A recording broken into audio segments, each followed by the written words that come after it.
함께 은혜 나눌 하나님의 말씀은 누가복음 18장 9절부터 14절까지 말씀이 되겠습니다.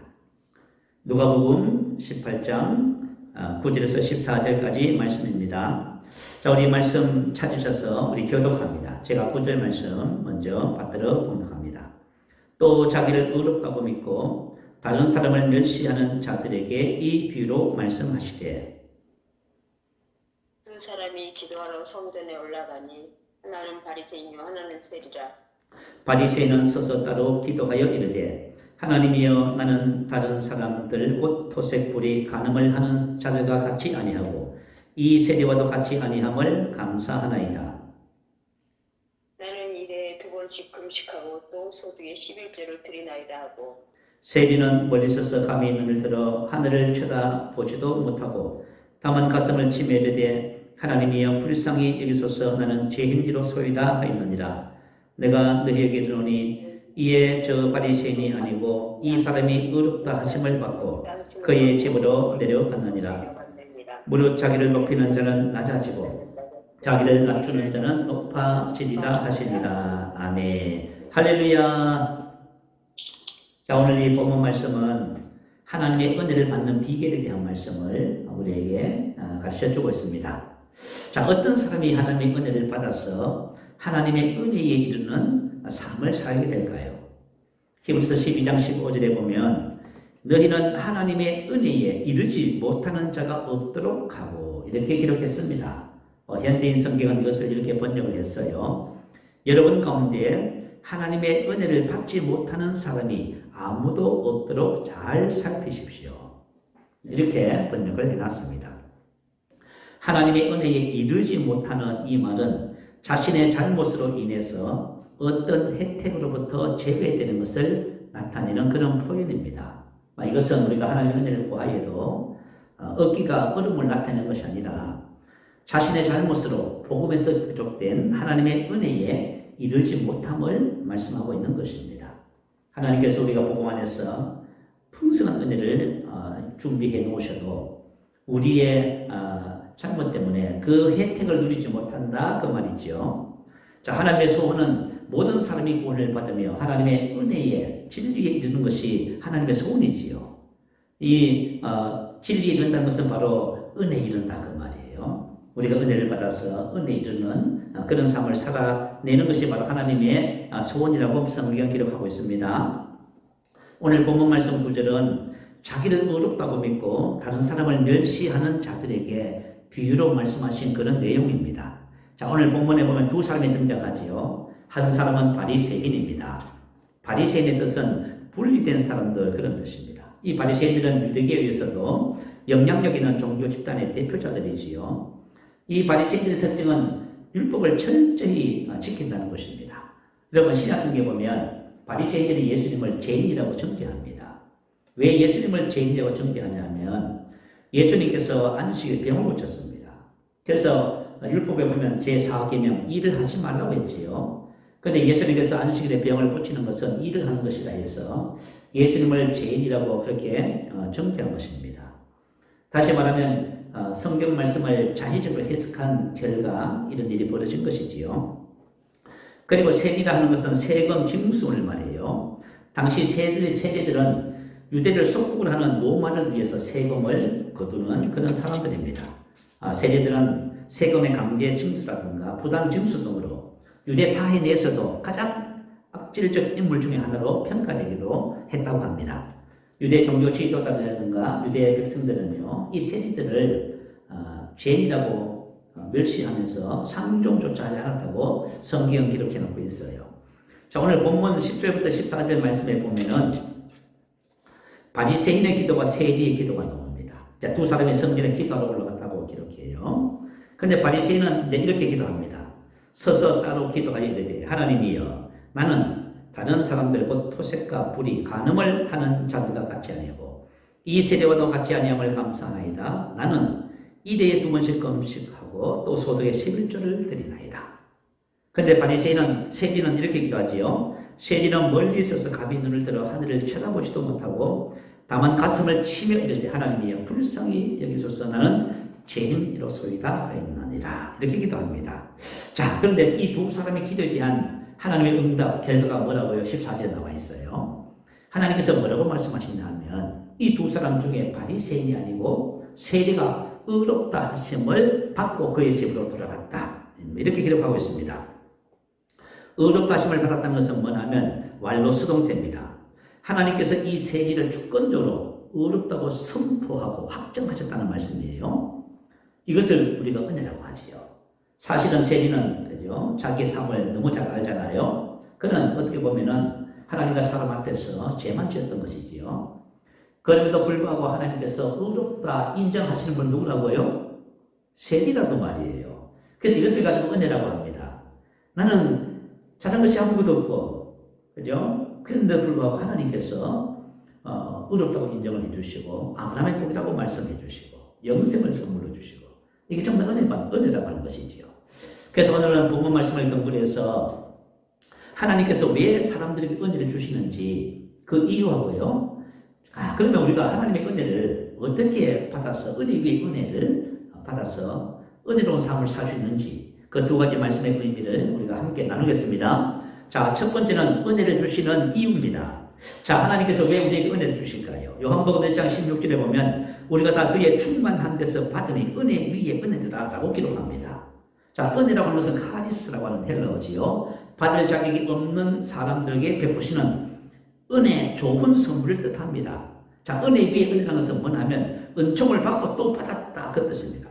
은혜를 한 번 받고 끝나는 것이 아니라요. 그 받은 은혜 위에 또 은혜를 또 은혜. 그래서 하나님은 저와 여러분이 계속 은혜를 받기를 원하시는 거예요. 자, 왜 하나님께서는 사람들에게 이와 같은 은혜를 주실까요?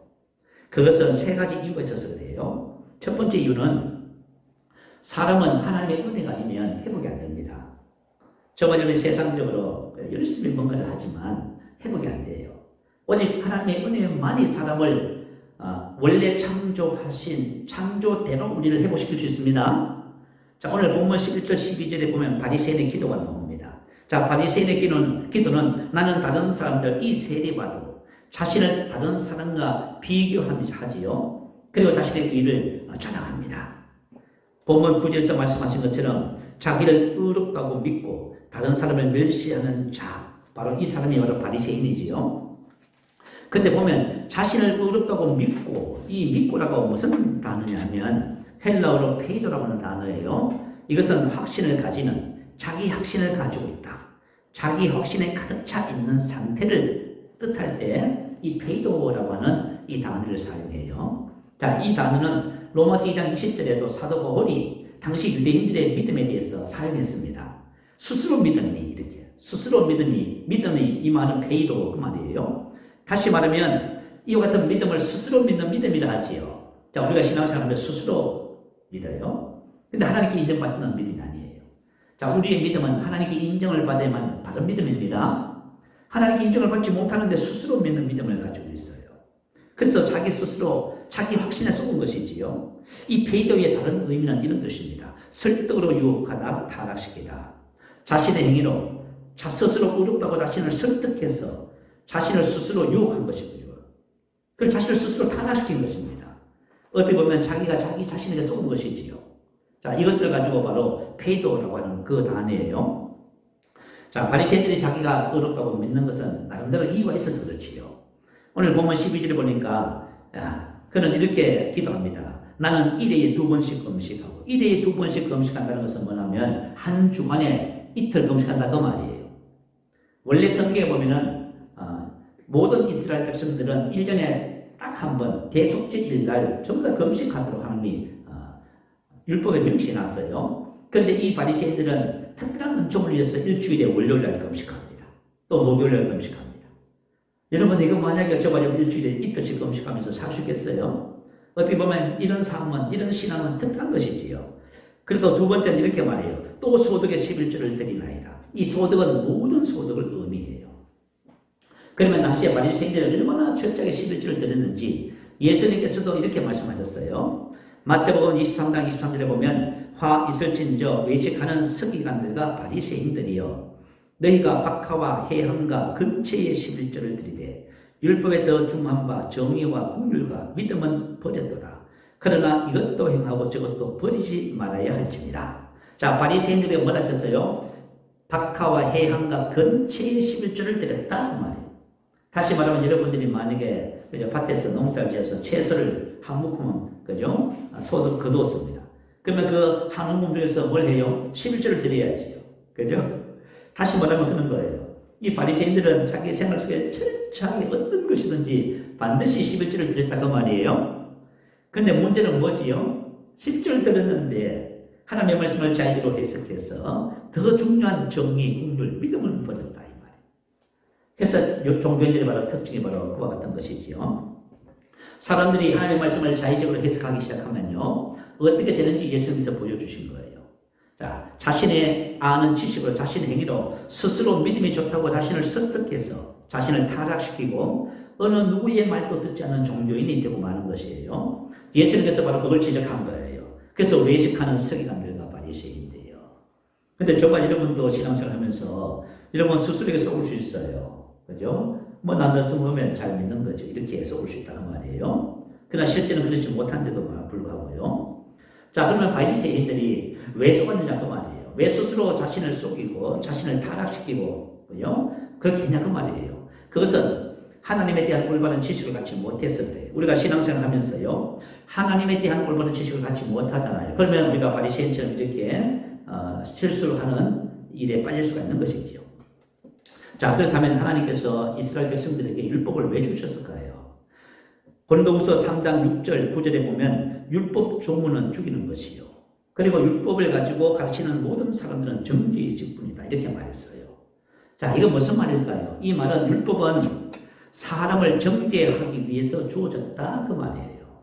그래서 율법은 내가 만약 율법을 가지고 여러분을 가르치잖아요. 그럼 여러분 다 죽습니다. 여러분 정죄받아요. 왜 사랑 안 했어요? 왜 그렇게 해요? 남편은 아내에게, 아내는 남편에게 자, 말씀을 잘 가르쳐요. 그럼 만약에 복음을 가르치지 않고 율법을, 말씀의 교훈을 가르치면 여러분들이 전부 다 정죄받습니다. 자, 정죄받으면 우리가 어떻게 돼요? 다 죽지요. 그래서 로마서 3장 20절은 그러므로 율법의 행위로 그의 앞에 의롭다 하심을 얻을 육체가 없나니 율법으로는 죄를 깨달음이라 이렇게 기록했어요. 하나님께서 율법을 주신 목적은 뭐냐면 죄를 깨달으라고 주신 것이지요. 근데 죄를 깨닫지 않고 율법을 가지고 자기 의를 자랑하도록 열심히 노력했다고 말이에요. 그래서 사도 바울은 당시의 유대인들이 하나님께 열심히 있지만 올바른 지식을 따르는 것이 아니라고 기록하고 있습니다. 그래서 저와 여러분도 성경 말씀을 통해서 하나님의 뜻에 대한 정확한 지식을 가지면 합니다. 그럴 때 저와 여러분도 실수하지 않게 되는 것이지요. 자, 하나님의 말씀은 자신의 육체의 율법의 행위로 하나님 앞에 의롭다 함을 얻을 육체가 없다고 기록했습니다. 왜냐하면 육체를 헬라어로 사라크스라 하지요. 우리 요한복음 3장 6절에 보면 육으로 난 것은 육이요 영으로 난 것은 영이라고 했어요. 이 세상에 태어난 모든 사람은 사라크스에서 난 것은 사라크스예요. 자, 그러면 이 사라크스가 어디서 왔을까요? 우리 이제 사람들의 영적 상태를 지금 말해주고 있는 거예요. 오늘날 인문학과, 철학과, 종교가 자, 나는 누구이며 어디서 와서 어디로 가며 왜 사는가에 대한 질문에 답을 하고 있습니다. 근데 아무리 연구해도 답을 낼 수가 없어요. 왜냐하면 사람이 어디서 왔는지 모르는 거예요. 근데 성경은 뭐라고 가르쳐줘요? 육으로 난 것은 육이요. 다시 말하면 사라크스에서 난 것은 사라크스다 그 말이에요. 그럼 이 사라크스가 뭐라는 것이지요?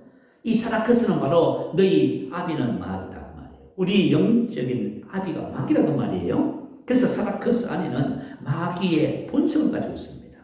그래서 마귀의 본성을 가지고 태어난 사람이 하나님의 율법을 지킬 수가 있어요, 없어요? 못 지키는 거지요. 그래서 바리새인은 하나님께서 율법을 왜 주셨는지를 모르고 있는 거예요. 만약에 저와 여러분이 우리 안에 예수님을 왜 주셨는지 모르잖아요. 그러면 저와 여러분도 바리새인처럼 엉뚱한 기도하고 있는 거예요. 자, 예수님을 주셨다는데 왜 주셨는지 모르고 있는 거예요. 율법을 주셨는데 왜 주셨는지를 모르고 있어요. 그래서 자기 나름대로 해석을 해서 하나님께 열심을 가지지만 의롭다함을 받지 못하는 그런 상태가 되고 마는 거예요. 로마서 7장 14절은 뭐라고 기록하냐면 우리가 율법은 신령한 줄 아거니와 나는 육신에 속하여 죄 아래에 팔렸더라. 그죠? 사라크스. 다시 말하면 우리 타고난 육신 속에는 죄의 본성이 있어서 율법이 신령하고 의롭고 거룩하지만 율법을 지킬 수가 없는 것입니다. 자, 그래서 사람을 의롭게 회복시키는 것이 뭐예요? 하나님의 은혜 놓고밖에 안 됩니다. 다른 것은 없어요. 사람을 어렵게 하고요. 또 이 은혜의 본질인 하나님 생명을 주는 것은요, 사람이 만들 수 있는 것이 아니에요. 이것은 오직 하나님의 은혜로만 되는 것입니다.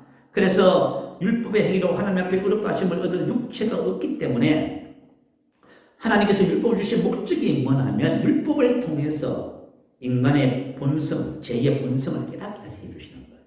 그래서 율법을 통해서 죄를 깨닫고 예수님을 통해서 우리가 구원받는 길을 하나님이 예비해 놓으신 것이지요. 자, 이 본문 14절에 보면 이 바리새인은 자기를 의롭다고 믿고 자기 의를 자랑하면서 다른 사람들 세리를 그리고 멸시했지만 하나님께 의롭다고 인정을 받지를 못했습니다. 오히려 율법을 통해 죄를 깨달은 세리만 의롭함을 받았지요. 그래서 이 의라고 하는 것은 사람이 만들어낼 수 있는 것이 아닙니다. 이 의는 사람이 만들어내는 것이 아니에요. 하나님께서 선물로 주시는 거예요. 그래서 은혜인 거예요. 그런데 제가 신앙생활 하면서 하나 느끼는 것이 있어요. 자, 우리 이제 저와 여러분이 다 이제 예수를 믿잖아요. 그러면 예수님을 통해서 의를 선물로 받았잖아요. 의를 선물로 받았는데, 그죠? 의의 문제 가지고 계속 고민을 하고 있는 거예요. 야, 왜 의의 문제를 가지고 고민하고 있어요? 우리가 하나님의 의인데, 의를 선물로 받았잖아요. 그죠? 왜 의를 가지고 고민하냐면, 하나님께서 은혜로 의를 주셨는데, 이 의로 사는 삶을 배우지 못해서 그런 거예요. 자, 하나님 주신 은혜를 따라서 사는 삶을 배우면, 저와 여러분이 의의 열매를 맺게 되는 것입니다. 자, 그래서 은혜 위에 은혜라는 것은 무슨 뜻이냐면 의롭다 하심을 받은 저와 여러분이 그 의를 통해서 의로운 삶을 살아가는 것을 말해요. 자, 첫 번째 은혜는 의를 선물로 받은 은혜지요. 자, 우리가 예수를 믿으면 의를 선물로 받아요. 그 두 번째 은혜가 뭘까요? 그러면 이 의를 통해서 저와 여러분이 의의 열매를 맺는 삶을 사는 것을 말해요. 그래서 우리가 지난 시간에 말씀을 나눴지. 올바로 믿으면 어떻게 한다고요? 올바로 행한다. 그 순서가 잘못되는 거예요. 그래서 우리는 뭐냐면 의의 문제를 가지고요. 어떻게 해요? 올바로 살려고 자꾸 접근해요. 그러니까 뭐냐면 은혜를 주신 목적을 모르는 거예요. 자, 구약시대 때 바리새인들은 율법을 주신 목적을 모르는 거예요. 오늘 우리 신학시대 때 저와 여러분은 은혜를 주신 목적을 모르는 거예요. 이 은혜를 가지고 의롭게 살라고 의를 주신 거예요. 근데 만약에 그 목적을 모르면요, 의의 선물을 받아놓고요, 의롭게 살려고요, 자꾸 고군분투해서요, 고민하고 갈등하고 그렇게 하는 거예요.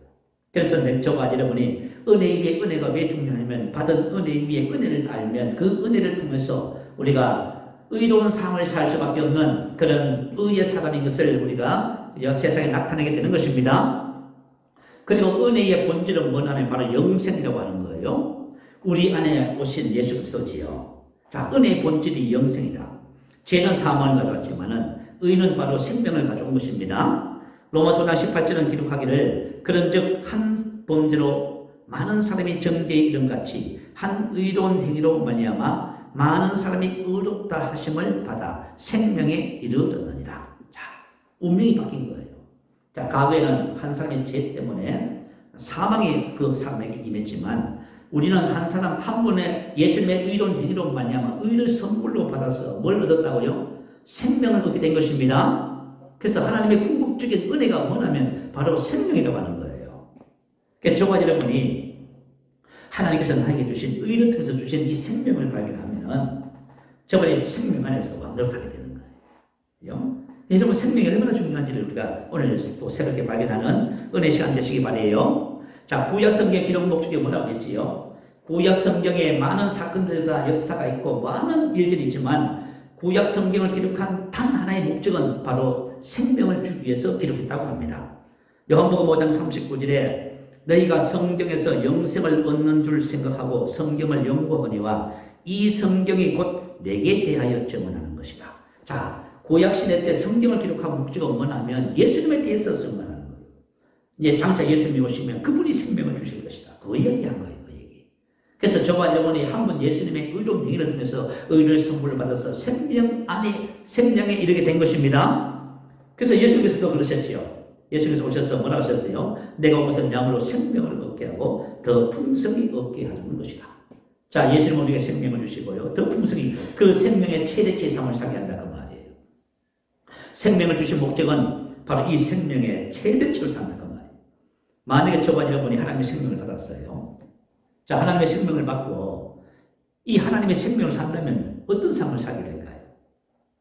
여러분 한번 생각해 봐요. 하나님처럼 살게 되겠지요. 왜냐하면 하나님의 생명은 하나님을 하나님 되게 하는 거예요.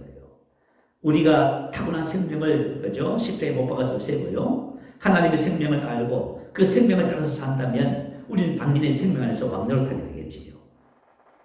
그래서 저와 여러분이 자신 안에 영생의 생명을 알게 될 때 우리는 하나님의 생명으로 사는 그런 놀라운 역사가 나타나게 됩니다. 그리고 이 생명은 세상의 모든 것을 능가하는 생명이지요. 이 생명은 사람이 만들 수가 있는 것이 아닙니다. 오직 은혜로만 이 생명을 얻게 되는 것이지요. 여러분 요한복음 3장에 보면은 예수님께서 니고데모에게 그런 말씀하셨어요. 물과 성령으로는 하지 아니하면 하나님 나라에 들어갈 수 없느니라. 이렇게 말씀을 했어요. 그러니까 니고데모가 뭐라고 말해요? 사람이 늙으면 어떻게 날 수 있습니까? 두 번째 모태에 들어갔다가 날 수 있습니까? 이렇게 생각했어요. 자 봐요.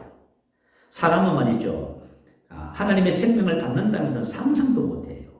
그런데 예수님께서는 저와 여러분에게 하나님의 생명을 주러 오신 거예요.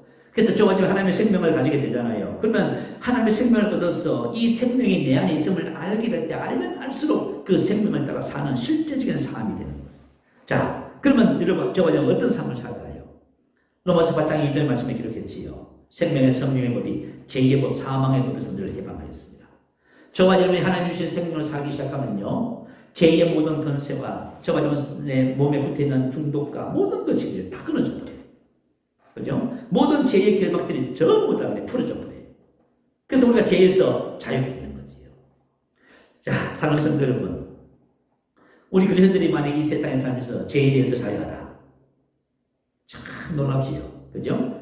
죄와 사망의 법에서 해방, 사망의 법은 뭐예요? 질병과 가난과 저주와 이 세상에 붙어오는 모든 부정적인 영향들에 대해서 완전히 해방되는 거죠. 사람은 어떻게 의미에서 보면 예수를 믿어도요. 생명의 셈을 알지 못하면요. 고민하고 걱정하고 염려하고 근심하게 되는 거예요. 자, 우리 오늘날 코로나 바이러스 때문에 고민을 많이 하자는 거죠. 대체적으로 사람들이 많이 지금 접촉을 해서 좀 어려움을 당하고 있는 그런 실정이에요. 제가 코치를 맡고 있는 그 집사님들 얘기부터 들어보니까 4분 중에서 2분이 지난주에 양성이 나와서 참석을 못했어. 그래서 왜 못 오셨는지 전화를 했더니 한 집사님이 뭐라고 하셨냐면, 목사님, 저는 사람들이 왜 죽여달라고 하는지 그 이유를 처음 알았습니다. 그렇게 그 심정을 알았대요. 왜냐면요, 뼈가 아프기 시작한대요. 와, 정말 죽고 싶을 정도로 아프더래요. 또 이제 두 번째 그분도 또 마찬가지고. 그래서 이 코로나 걸려서 고생하는 그런 모습들을 봐요. 자, 그러나 저와 좀 분명한 것은 하나 있어요. 비록 우리가 예수를 믿어서 코로나 걸리고 이게 할 수는 있어요. 그렇지만 더 중요한 것은 뭐냐면 하나님께서 우리에게 주신 생명을 알잖아요. 그러면 저와 여러분이 코로나 바이러스를 이깁니다. 코로나 바이러스 우리에 영향을 끼칠 수가 없어요. 그게 이 생명의 중요성이에요. 그래서 우리가 생명을 가지고 생명을 아느냐. 이제 그게 이제 중요한 것이지요. 자, 그래서 저와 여러분이 이 땅의 인생을 살아가면서 하나님께서 주신 은혜를 알면 그 은혜를 통해서 이 세상의 모든 것을 다스리는 정복자의 삶을 사는 그런 자가 됩니다. 로마서 8장 4절에는 보면 율법의 요구가 이루어지게 하려 하신다 이렇게 말했어요. 자, 율법의 행위로서는 의롭다함을 얻을 육체가 없어요. 근데 생명을 발견하고 생명을 따라 살면요. 그때부터 우리가 율법의 요구를 이루는 삶을 사는 거예요. 사랑의 삶, 기쁨의 삶, 감사의 삶, 능력의 삶. 그래서 저와 여러분, 우리가 인생의 삶을 살면서 하나님의 은혜를 알고 그 은혜를 따라 산다. 그것만이 저와 여러분을 회복시킬 수 있는 거예요, 여러분. 그래서 저는 은혜를 사모하는 것이 너무너무 중요한 것이지요. 자, 두 번째, 그러면 하나님께서 왜 우리에게 은혜를 주시냐면 아무 육체라도 자랑하지 못하게 하려 하십니다. 에베소서 2장 8절 9절에 보니까요. 너희는 그 은혜에 의하여 믿음으로 말미암아 구원을 받았으니 이것은 너희에게서 난 것이 아니요 하나님의 선물이라 이렇게 기록했어요. 은혜를 설명하고 있는 것이죠. 자, 그 은혜는 무슨 은혜냐면 예수 그리스도의 은혜예요. 하나님께서 예수님을 통해서요. 그분이 죽으시고 무덤에 장사되시고 부활 승천하셔서 예수님 안에서 이루신 모든 것을 그 은혜라고 말해요. 근데 그 은혜는 믿음으로 말미암아. 다시 말하면 믿음으로 말미암는다는 것은 행위와 그죠? 반대 개념이지요. 행위는 내가 뭔가 열심히 해서 그 은혜를 받았다. 근데 믿음은요. 내가 한 것이 아무것도 없어요. 그런데 하나님께서 예수님께서 이루신 모든 것을 내가 그냥 그것을 받아들이면 저와 이루는 것이 된다 그 말이에요. 근데 성경은 이 믿음조차도, 우리가 예수를 믿는 믿음조차도 하나님의 선물이라고 기록해요. 자, 베드로 사도가 주는 그리스도시여 살아계신 하나님의 아들이시라고 고백을 했어요. 그랬더니 예수님께서 뭐라고 하셨어요? 바위는 시므나 복이 되었다. 이를 내게 알게 하면은 혈육이 아니에요. 다시 말해 사람이 아니다 그 말이에요. 제가 이제 저와 여러분하고 같이 이렇게 믿음의 교제를 나누면서 자, 우리가 이제 은혜 받는 것, 은혜의 이유에 대해서 말씀을 나누고 있어요. 그러나 실제적으로 제가 여러분에게 할 수 있는 것은 그냥 말씀에, 그죠? 그 말씀을 가르칠 수 있지만, 그런데 실질적으로 저와 여러분에게 이것을 선물로 줄 수는 없어요. 왜냐하면 이것을 주시는 분은 제가 아니라 우리 안에 계신 성령님이십니다. 자, 이것을 알게 한 것은 혈육이 아니란 말이에요. 혈육이 아니고 누구란 말이에요? 하늘에 계신 내 아버지십니다. 그래서 베드로 사도가 뭐라고 기록했어요? 동일하게 보배로운 믿음을 우리와 함께 받은 자들에게 편지한, 우리와 함께 받은, 하나님이 주셔서 받았다. 믿음도 하나님이 주셔서 받고 은혜를 누리는 삶도 하나님이 주셔서 받는 거예요. 그래서 저와 여러분이 모든 것이 은혜이기 때문에 당연히 하나님을 자랑하는 것이 마땅하지요. 이것이 너희에게서 난 것이 아니요 하나님의 선물이라 행위에서 난 것이 아니니 이는 누구든지 자랑치 못하게 하려 합니다. 그래서 하나님께서 주시는 모든 선물은 전부 다 은혜로 주신 것이기 때문에 저와 여러분의 행위가 0.1%도 포함되지 섞이지 않아요. 그래서 전부 다 은혜로 주신 거기 때문에 아무도 자랑하지 못합니다. 근데 우리가 신앙생활 해보면 어떤 사람들이 자기 자랑하는 분이 계셔요. 난 열심히 많이 기도하고 이렇게 열심히 잘하고 헌신하고. 근데 여러분 그것은 은혜를 몰라서 하는 얘기예요. 자, 우리 사도 바울의 자랑을 한번 살펴볼게요. 사도 바울은 그죠? 고린도전서 15장 10절에 이렇게 자랑을 했습니다. 그러나 내가 나의 나된 것은 하나님의 은혜로 된 것이니 내게 주신 하나님의 그의 은혜가 헛되지 아니하여 내가 모든 사도보다 더 많이 수고했으나 내가 한 것이 아니요 오직 나와 함께 하신 하나님의 은혜로다. 자, 나의 나된 것도 하나님의 은혜고 내게 주신 은혜가 헛되지 아니하여 수고를 많이 하고 열매를 많이 맺었는데 그것도 내가 한 것이 아니요 뭐라고요? 나와 함께 하신 하나님의 은혜로다. 그 사도 바울은 뭐예요? 은혜가 뭔지 알았어요. 그래서 첫 번째는 나의 나된 것은 하나님의 은혜다. 사도 바울도 처음에는 바리새인이었지요. 자기가 율법의 의로는 흠이 없다고 자랑을 했습니다. 그런데 예수님을 만났어요. 자기가 제일 바로 그죠? 바로 누군지를 깨달았어요. 바로 죄인인 것을 깨달았어요. 내가 죄인 중에 개수라고 고백하잖아요. 죄인인 것을 깨달았고요. 하나님의 은혜를 받고 은혜를 받고 은혜를 받고 은혜를 받으면서 그가 뭐라고 고백하냐면 그 은혜를 통해서 우리 온전히 이룬 자들은 이렇게 고백해요. 다시 말하면 주님의 영광을 회복한 거죠. 주님을 온전히 닮아간 그런 하나님의 사람이 됐다 그 말이에요. 근데 여러분 우리가 은혜를 받고요. 하나님의 사람으로 변형되어져 가요. 이 모든 과정이 뭐예요? 은혜로 되는 것이지요. 그래서 고린도후서 3장 18절에 이렇게 기록해 놨습니다. 그와 같은 형상으로 변화하여 영광에서 영광에 이르니 곧 주의 영으로 말미암습니다. 내가 하나님이 나에게 영광을 주셨는데 그 영광이 내 혼에까지 전이가 되어서 내가 영광의 사람으로 살게 되었는데 이 모든 것이 모두 주의 영으로 말미암습니다. 그래서 나의 나된 것은 뭐라고요? 은혜로 된 것이다. 그래서 저와 여러분이 은혜를 알고 은혜를 계속 사모하자 받잖아요. 그만 저와 여러분의 삶이 영광에서 영광으로 자꾸 변형되어져 갑니다. 다시 말하면 저와 여러분 삶 속에 누더기 같은 것들은 전부 다 제거되어 버려요. 무슨 말인지 알겠지요? 영광스러운 삶이 되는 거예요. 하나님의 계획이에요. 그래서 저와 여러분 어둠에서 불러내요. 그의 귀한 빛에 들어가게 하신 그분의 그죠 영광을 그죠 저와 여러분 세상에 나타내도록 부름을 받았다 그 말이에요. 그래서 사도 바울이 나의 나된 것은 내가 열심히 수고하고 애쓰고 고문돼서 율법에 이뤄서 흠이 없는 자가 아니라 나의 나된 것은 하나님의 은혜입니다. 그리고 두 번째 은혜는요. 그의 은혜가 헛되지 아니하여. 자, 우리가 주신 은혜를 알게 되면은요. 저와 여러분이 어떤 삶을 살아요? 영광스러운 삶을 살아요. 초자연적인 삶을 산다 그 말이에요. 하나님의 아들의 삶을 살 수 있어요. 우리가 은혜를 알면 할수록 주신 은혜를 알잖아요. 하나님께서 우리에게 주신 은혜를 알면 할수록 저와 여러분 안에서 수고하고 헌신할 능력이 제공돼요. 그죠? 그래서 사도 바울이 그걸 고백한 거예요. 그죠? 내게 주신 은혜가 헛되지 아니하여 내가 다른 사람들보다 더 많이 수고하고 많은 열매를 맺었지만 그것은 내가 한 것이 아니고 나와 함께 하신 그분의 은혜다. 그래서 사도 바울이 뭐라 그래요? 하나님께서 사도행전에 보면 하나님이 바울의 손으로 놀라운 능력을 행하게 하시니 봐요. 우리 안에 계신 하나님께서 우리에게 지혜와 능력과 모든 것을 공급해 주시는 거예요. 그것이 뭐냐면 은혜로부터 출발하는 거예요. 그래서 처음에 예수를 믿는 은혜 속에서 그 은혜를 알아가잖아요. 그 은혜가 헛되지 않았어. 우리 안에는 그저 그 은혜의 영광이 우리를 통해서 나타나기 시작해서 결국 은혜 위에 은혜 이렇게 은혜를 고백하게 되는 것이에요. 자, 그래서 저와 여러분이 정말 신앙생활 하면서요, 은혜가 무엇인지를 알기 시작하면 저와 여러분도 사도 바울처럼 그렇게 고백하는 그런 사람이 되는 것입니다. 자, 세 번째로 은혜를 주신 목적은 뭐냐면 은혜를 갚는 사람이 되라고 은혜를 주시는 거예요. 요한일서 3장 16절에 보면요, 그가 우리를 위하여 목숨을 버리셨으니, 자, 그가 예수님께서 나를 위해서, 여러분을 위해서 뭘 하셨어요? 십자가에서 자기의 목숨을 버리셨어요. 자, 그러면 하나님이 나를 사랑하지 않는다고요? 하나님께서 자기 목숨을 그죠? 제공할 만큼 사랑하셔요. 그가 나를 위하여 목숨을 버리셨으니 우리가 이로써 사랑을 알고, 그리고 우리가 사랑을 아는 거예요.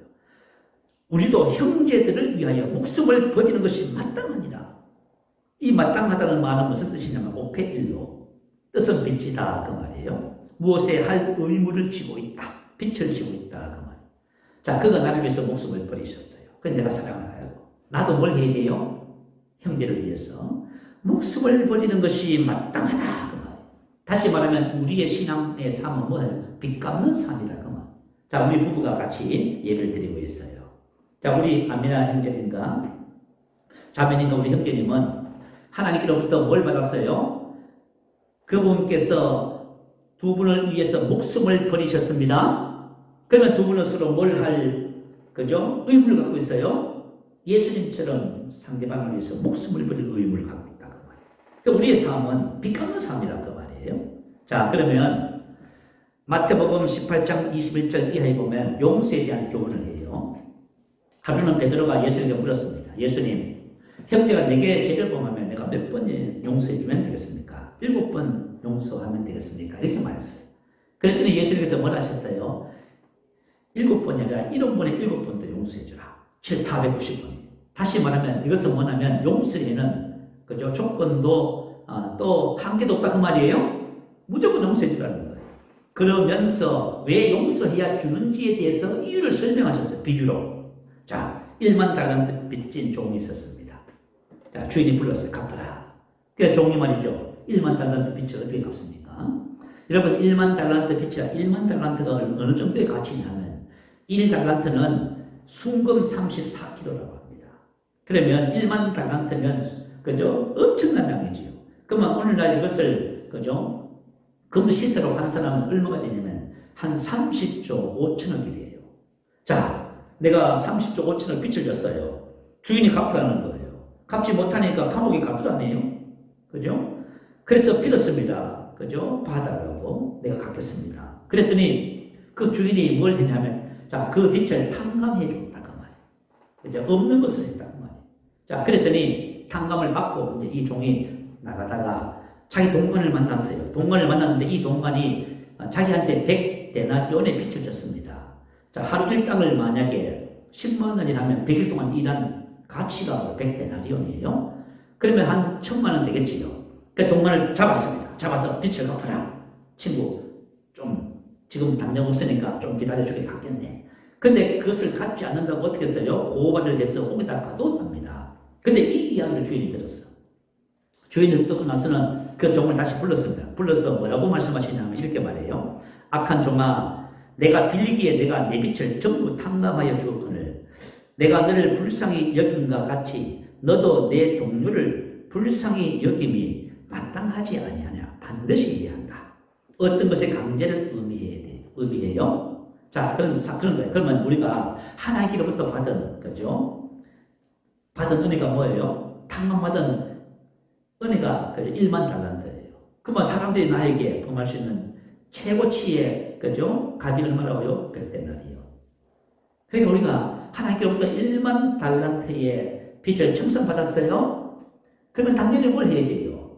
그 100데나리온을 그 갚아줘야 됩니다. 그래서 그죠? 탕감시켜줘야 된다 그 말이에요. 그런데 그것을 안 해주는 거예요. 그래서 주인이 그 종을 잡아서 옥에 가뒀습니다. 다시 말하면 은혜가 취소된 거예요. 자, 저와 여러분이 인생을 살면서 은혜를 깨달아요. 그래서 은혜를 알고요. 자, 우리가 은혜로운 삶을 살아요. 은혜를 알면 알수록 은혜로운 삶을 살아요. 은혜로운 삶을 살면요, 은혜가 은혜 되는 거예요. 계속 은혜가 돼, 은혜가 되고, 은혜가 되고. 그래서 우리 크리스천들이 세상 속에서 전부 은혜를 베푸는 삶이 되는 거예요. 그래서 세상이 말이 깍박하지 않고 은혜가 넘치는 거예요. 그래서 우리 크리스천들을 만나면 사람들이 다 은혜 받아요.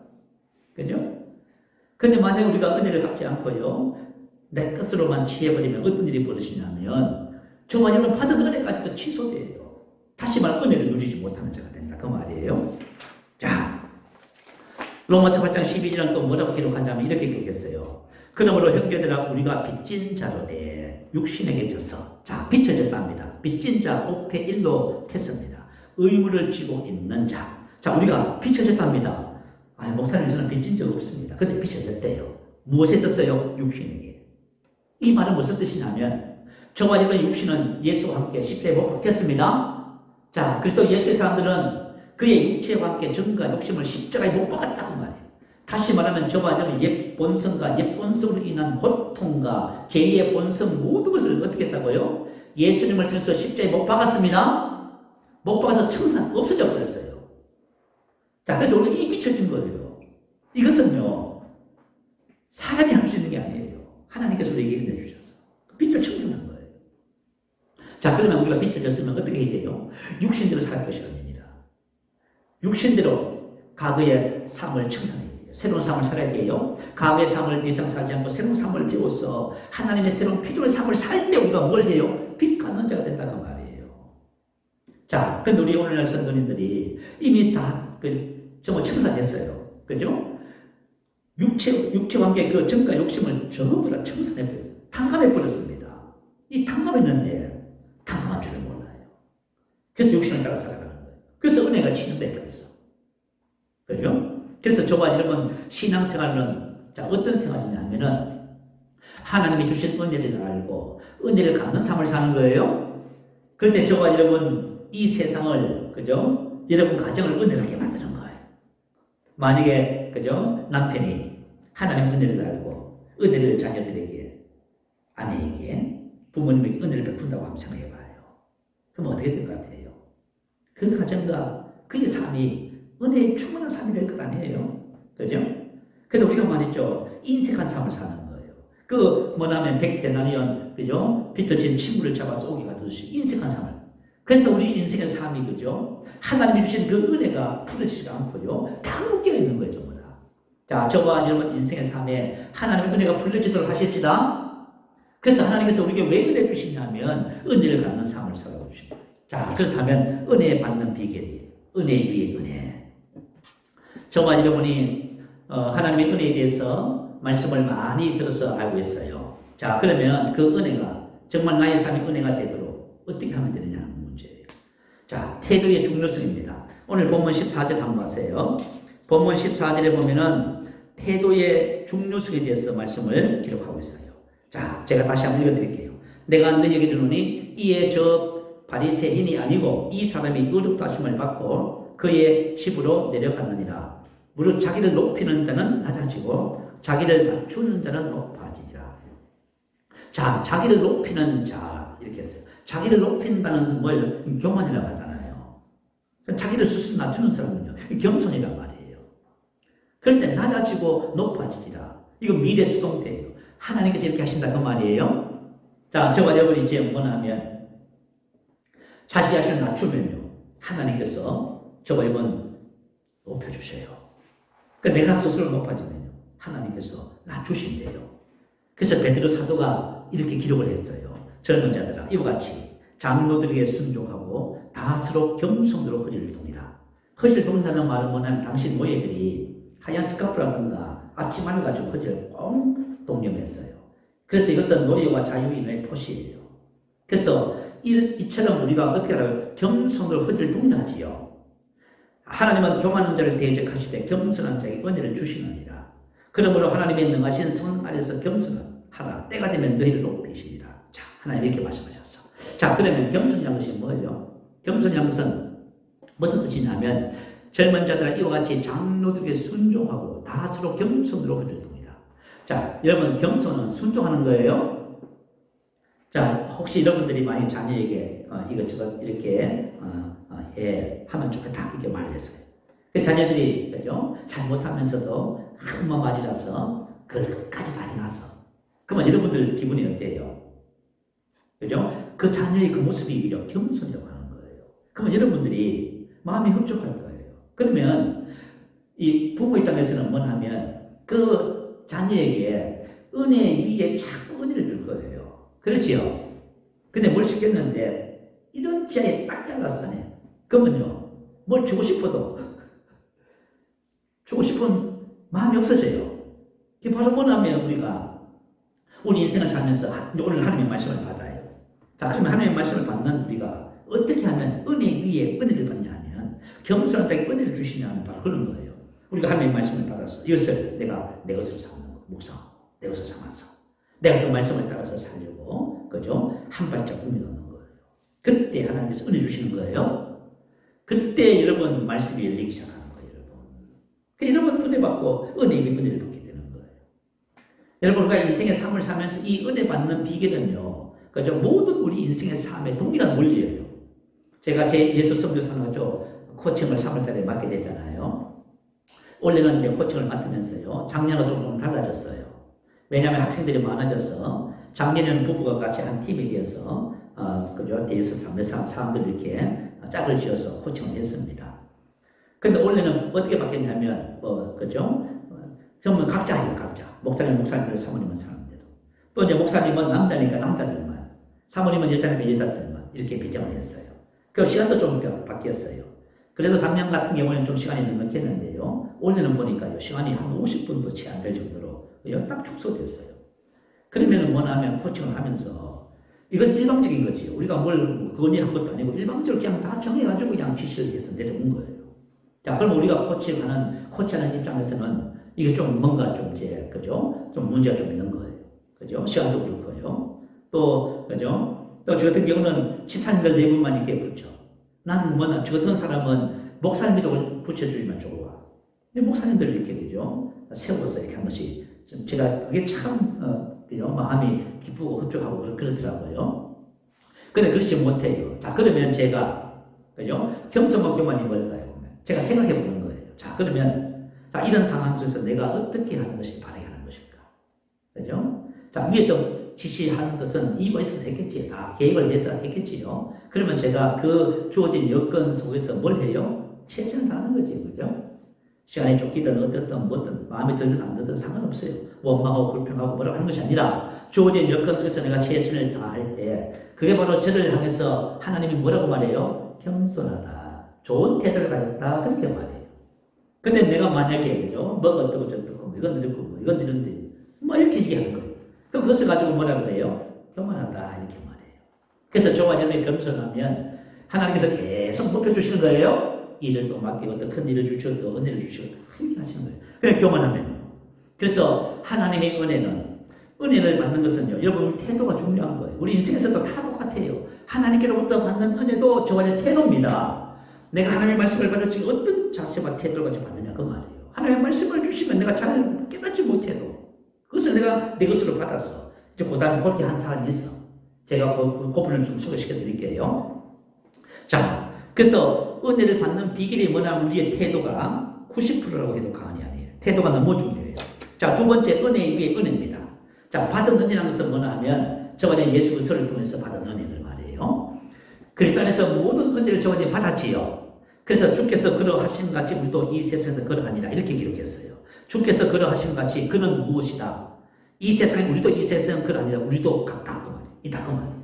다시 말하면 예수님께서 가지고 계신 예수님이 우리 안에 오셨기 때문에 예수님에게 속한 모든 것이 저와 여러분이 받은 은혜다 그 말이에요. 저와 여러분이 받은 은혜가 뭐냐면 우리 안에 계신 예수 그리스도예요. 자, 여러분 받은 은혜가 너무 큰 거예요. 근데 이 은혜가 어떻게 돼야 돼요? 은혜가 은혜 돼야 된다 그 말이에요. 그냥 은혜가 은혜로 머물러 있는 거예요, 여러분. 자, 만약에 여러분들이 그죠? 값진 부활을 그죠? 선물로 받았어. 근데 그걸 평생 한 번도 안 써보고 그냥 땅을 파고 묻어뒀어. 그리고 인생을 다 맞추 난 다음에 그 얘기를 하는 거예요. 원래 나에게 그죠?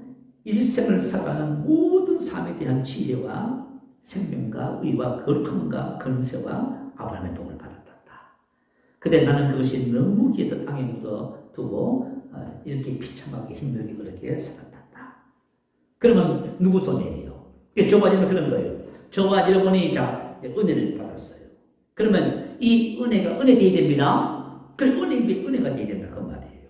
자 그럼 이 받은 은혜가 은혜 되는 비결이 뭘까요? 그것은 저와 여러분 태도가 중요하고 두 번째는 뭐냐면 받은 은혜를 아는 것에 달려 있어요. 자 그것을 믿는 것에 달려 있다 그 말이에요. 자 우리 에베소서 1장 17절 이하는 계시기도 합니다.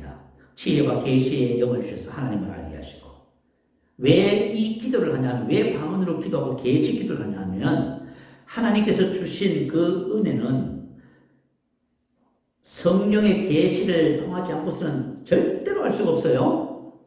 하나님이 주신 은혜는 저와 여러분이 아무리 수고하고 애쓰고 노력하고 암송하고 고백하고 외우고 해도 몰라요 여러분. 그래서 은혜가 은혜되지 않는 거예요. 그래서 왜 계시기도 하냐면 계시기도의 목적은 뭐냐면 주신 것을 알게 하는 데 있어요. 기업의 영광의 풍성함을 알게 하시고 베푸신 능력의 지극히 크심이 어떠한 것을 알게 하시고 봐요. 다시 말하면 만약에 저는 못해요. 할 수 없어요. 그걸 어떻게 해요? 저 아픈데요. 저 힘드는데요. 저 가난해요. 그 일을 하라고 돈 없어서 못해요. 이게 무슨 말이에요? 주신 은혜를 모르고 있는 거지. 우리가 주신 은혜를 모르니까 이렇게 얘기하는 거예요. 주신 은혜를 알면은 우리가 그렇게 고백하지 않는 거예요. 자, 그러면 우리 신앙의 삶에서 제일 중요한 것은 뭐냐면 하나님께서 주신 은혜를 알아가는 것입니다. 그래서 너희가 내 말에 거하면 참 내 제자가 되고 진리가 너희를 자유케 하리라. 하나님께서 나에게 주신 은혜를 알면은 진리가 저와 여러분을 자유케 합니다. 여러분 자유케 하는 거예요. 그래서 우리 인생의 삶이 만약에 내가 그죠 묶여있고 자유롭지 못하고 그죠 능력 있는 삶을 살지 못한다는 것은 무슨 뜻이냐면 다른 데 있는 것이 아니고 세상 사람들은 다양한 이유가 있어요. 그죠? 원래부터 없어서 배우지 못해서 뭐 여러 가지 이유를 자꾸 들어요. 뭐 약하게 태어나서 또 뭐 여러 가지 이유를 들어요. 근데 성경은 이유가 딱 하나예요. 그건 뭐냐면 진리를 알지 못해서. 그러니까 하나님께서 나에게 주신 은혜를 알지 못해서 그렇게 된 거예요. 그래서 저와 여러분이 좋은 태도를 가지고 하나님의 말씀을 알기 위해서 계시기도 하고 방언기도 하고 너무 중요합니다. 그럴 때 저와 여러분이 그죠? 계시를 알게 돼요. 자 그러면 이 계시는 어떤 사람에게 알려진다고 기록해요? 그것은 바로 어린아이에게. 어린아이 같은 겸손한 사람에게 알려진다. 그렇게 기록했어요. 여러분 누가복음 10장에 보면 잘 알지요. 그죠? 예수님께서 뭐라고 기록하냐면 하나님이 이것을 다시 말하면 그죠? 주의 이름으로 귀신을 쫓아내고 사람들의 병을 고치는 이것을 슬기롭고 지혜 있는 자들에게 숨기시고 어린 아이들에게 나타내심을 감사하나이다. 자 누구에게 나타내요? 어린 아이들에게. 나타낸다는 것은 계시한다 그 말이에요.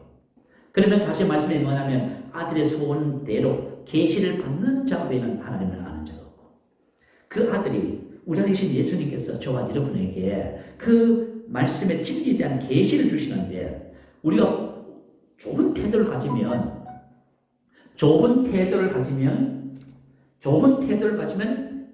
계시를 주신다 그 말이에요. 제가 신앙생활 하면서 느낀 것이 하나 있어요. 자, 저도 이제 여러분 같이 우리가 이 복음을 시작했잖아요.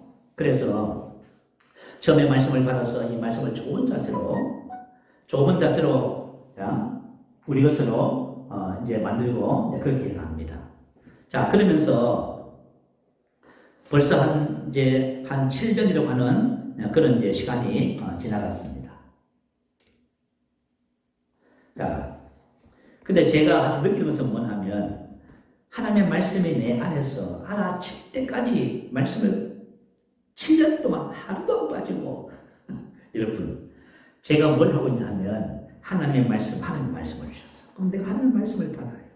그러면 그 말씀이 내 안에서 내 안에 지금 그분이 계시를 주실 때까지 알게 해주실 때까지 말씀을 고백하고 기도해요. 그렇게 하니까 어떤 일이 벌어지냐면 말씀이 자꾸 내 안에서 알아져요. 알아지니까 내가 생각에 갱신이 발생해요. 생각이 바뀌어요. 생각이 바뀌니까요. 그 말씀들이 실제가 되기 시작해요. 자, 그래서 우리가 영성을 가져주시잖아요. 그러니까 내가 영성을 7년 동안 고백하고 있어. 난 영생을 가지고 있습니다. 이 영생은 하나님의 생명이요 나를 하나님의 신처럼 살게 하십니다. 그 7년 동안 그 말씀을 계속 하고 있어요. 근데 어느 날부터인가요? 내가 영생을 가졌다는 것을 내가 알기 시작하는 거예요. 내가 영생을 가졌다는 사실을 알기 시작해지니까 어떤 일이 벌어져요? 여러분, 우리 이제 코로나 바이러스가 지금 뭐 창궐해가지고 주변에 지금 뭐 전부 다 나가면 전부 우리도 우리 아들 지금 그렇다잖아요. 근데 내가 영생이 있음을 알잖아요. 그러면 만약에 코로나 바이러스 걸린 사람이 나와 접촉을 하고 가까이 있어도 내가 그거에 걸린다는 생각이 하나도 안 들어요. 그럼 왜냐하면은 하나님의 생명은 이 세상의 모든 원리와 법칙을 초월하는 거예요. 사실 이 놀라운 거예요, 여러분. 제가 이 복음을 하면서요, 뭘 발견했냐면, 그렇구나. 하나님이 나를 의롭다 하셨을 적에 내가 의로운 행동을 하지 못하고 여전히 나쁜 생각도 하고 여전히 그렇게 못 살지만 내가 하나님이라고 하는 것을 계속 고백하고 영으로 기도하는 거예요. 그러면 어느 날에 뭐가 내가 의가 알아져요. 내가 의롭구나. 그러면서 여러분 죄의 모든 결박들이 전부 다 끊어져 버려요, 여러분. 죄의 결박들이 끊어지면서 어떻게 돼요? 내가 가르쳐주지 않는 의로운 삶을 살게 돼 있어요. 그래서 이거 하나님께서 우리에게 주신 이 은혜를 아는 것이 놀랍구나. 그래서 저가 여러분 주신 은혜를 아는 이 우리 안에 계신 성령님의 계시가, 주님의 계시가 너무 중요한 거예요. 그러니까 우리가 알아가면 그렇게 돼요. 그런데 이와 같은 신앙의 과정을 너무너무 아름답게 산 사람이 있어요. 그건 예수님의 육신의 어머니 마리아예요. 우리 한번 찾아보십시다. 자, 누가복음 1장에 있는 말씀 한번 찾아봐요. 누가복음 1장 28절부터 자, 찾아보세요. 제가 한번 읽어드릴게요. 28절 30절. 자, 그에게 들어가 이르되 은혜를 받은 자여 평안할지어다. 주께서 너와 함께 하시도다 하니 처녀가 그 말을 듣고 놀라 이런 인사가 어찌함인가 생각하며 천사가 이르되 마리아여 무서워하지 말라. 내가 하나님께 은혜를 입었느니라. 자, 주께서 뭐라요? 은혜를 받은 자여. 내가 하나님께 은혜를 입었느니라. 이 말은 전부 다 무슨 뜻이냐? 완로 시제 수동태예요. 다시 말하면 너는 은총을 받은 자, 너는 얻었다 그 말이에요. 자, 하나님께서 저와 여러분에게 뭘 얻었다 해요? 하나님의 생명을 얻었다고 말해요. 예수 이름의 건세를 얻었다 하지요. 저와 여러분 하나님의 의를 선물로 받았다고 하지요. 얻었다고 그래요. 그런데 마리아가 천사가 마리아에게 와서 이렇게 말해요. 너는 얻었다 그 말이에요. 근데 뭘 얻었는지 몰라요. 그랬더니 천사가 그 밑에 설명을 해줘요. 하나님의 말씀을 전해줘요. 이제 너가 처녀지만 아들을 낳을 거야. 그건 하나님의 아들이야. 이렇게 설명해줘요. 그래서 마리아가 깜짝 놀라는 겁니다. 나는 사내를 알지 못하니 어찌 이런 일이 내게 이루어지니까. 그래요. 말씀은 은혜를 얻었다는데 그 은혜가 바로 아들을 낳는다는 거예요. 그 놀래버린 거예요. 그랬더니 다시 천사가 정확하게도 설명을 해줘요. 친절하게. 자, 저와 여러분이 왜 하나님의 말씀을 자꾸 제가 여러분에게 설명을 해드리냐면 여러분이 이해를 돕기 위해서 하는 거잖아요. 그죠? 자, 그러면서 37절 38절 봐요. 대저 하나님의 모든 말씀은 능하지 못하심이 없느니라. 마리아가 이르되 주의 여종이오니 말씀대로 내게 이루어지이다 하며 천사가 떠나가니라. 자, 다시 말하면 하나님의 은혜는 자, 우리가 하나님께서 은혜를 얻었는데 그 은혜는 말씀을 통해서 우리가 알게 해주시는 거예요. 자, 말씀을 통해서 만약 은혜가 주어졌다고 하면 우리가 어떤 태도를 가지게 돼요? 말씀대로 내게 이루어지이다. 그죠? 은혜를 그대로 받아들여야 합니다. 그래서 45절에 보면 이렇게 기록했어요. 주께서 하신 말씀이 반드시 이루어지리라고 믿은 그 여자에게 보이더라. 주께서 하신 말씀이 반드시 이루어지리라고 믿은. 자, 주님께서 저와 여러분 영생을 가졌다고 하면 저와 여러분 영생을 어떻게 해요? 가졌습니다. 요걸 말이에요, 여러분. 주님께서 채찍에 맞음으로 나음을 입었다 하면 저와 여러분 어떻게 됐어요? 나음을 입었습니다. 그걸 말하는 거예요. 그걸 그대로 받아들이는 거예요. 그대로 받아들이는 거예요. 자, 이렇게 믿는 사람은 복이 있습니다. 할렐루야. 자, 이 마리아는 그 이후로 계속 보면은 천사가 말을 전해줘요. 그러면 어떻게 해요? 깨닫지 못하던 이해하지 못해도 마음 안에 받아들여요. 그래서 저와 여러분이 하나님의 주신 말씀을, 그죠? 어떻게 되냐면 새로운 피조물에게 주신 그 은혜를 가르쳐 주시면 전부 다 마음 안에 받아들여야 돼요. 이것을 마음에 받아들여서 정말 이것이 우리 안에서 알아칠 때까지 말씀을 묵상하고 기도합니다. 그렇게 하면은 여러분들이 어떻게 되냐면 은혜 위에 은혜가 돼요. 은혜가 돼. 주신 은혜가 은혜가 되었어. 여러분 은혜로운 삶을 사는 거예요. 자, 이와 같이 은혜를 받는 사람들은 어떻게 해요? 사도 바울처럼 고백하게 됩니다. 사도 바울이 이렇게 고백합니다. 나이나 된 것은 하나님의 은혜입니다. 자, 저와 여러분이 정말 나이나 된 것은 하나님의 은혜로 됩니다. 내게 주신 은혜가 헛되지 아니하여 내가 다른 사람들보다 더 많이 수고했지만 그것은 내가 한 것이 아니요 나와 함께 하신 하나님의 은혜입니다. 이렇게 고백하게 돼요. 그래서 여러분 은혜의 개념을 잘 이해하셔야 돼요. 만약에 우리가 은혜의 개념으로 접근을 하지 않고 또 다시 뭔가를 하려고 접근하잖아요. 그러면 또 이런 것도 실패해요. 빨리 은혜로 가야 돼. 하나님의 은혜를 내가 받아들여서 이 은혜가 내 안에서 알아지게 되고 그래서 이 은혜가 은혜가 되면서 이 은혜를 따라서 살아가는 그런 복된 삶이 되어야만 합니다. 그럴 때 저와 여러분이 많은 열매를 맺게 되어지고 혹시 여러분들이 아직까지 이 하나님의 은혜의 개념에 대한 그림이 안 그려지시거든. 여러분 말씀을 고백하고 자꾸 해보세요. 그러면 은혜가 뭔지를 정확하게 깨닫게 해주실 거예요. 자, 저도 마찬가지예요. 내가 만약 저에게 고쳐야 할 어떤 문제가 드러났어요. 그러면 나 고치려고 해. 이건 은혜로 접근하는 것이 아니에요. 내가 만약에 질병의 문제가 있어. 이거 말이 해결하려고 자꾸 해결하는 쪽으로 생각을 하고 말씀도 고백하고 기도하기 시작해. 그게 해결하는 방법이 아니에요.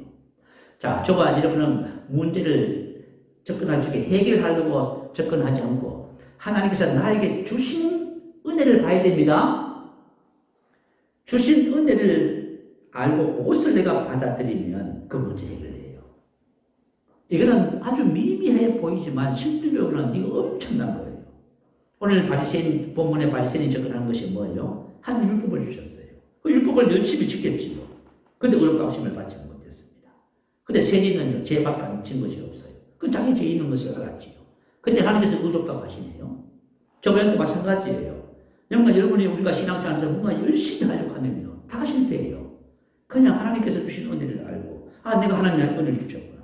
그래서 말씀을 들어서 말하는 그 은혜를 그대로 받아들여서 그것을 내 것이라고 주장하기 시작하면 은혜 위에 은혜가 나타나기 시작하는 거예요.